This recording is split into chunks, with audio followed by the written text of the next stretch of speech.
Hello friend, আসসালামু আলাইকুম।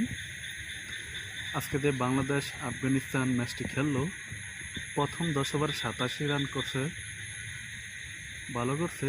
পরের 10 ওভারে আমরা দেখলাম 60 রান করছে।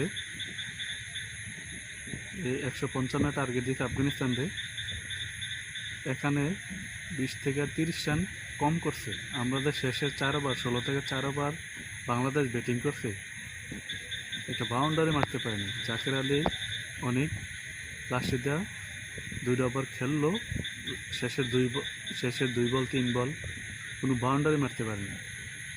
বাংলাদেশ শেষেতে ফিনিশিংয়ে দুর্বল, বাউন্ডারি 4-6 মারতে পারে না, এর জন্যই তারা আজকে ম্যাচটা ভালো করতে পারে না। বেশি রান 20 রান 30 রান কম করছে, এর জন্য ম্যাচটা জেতার সম্ভাবনা 50-50%।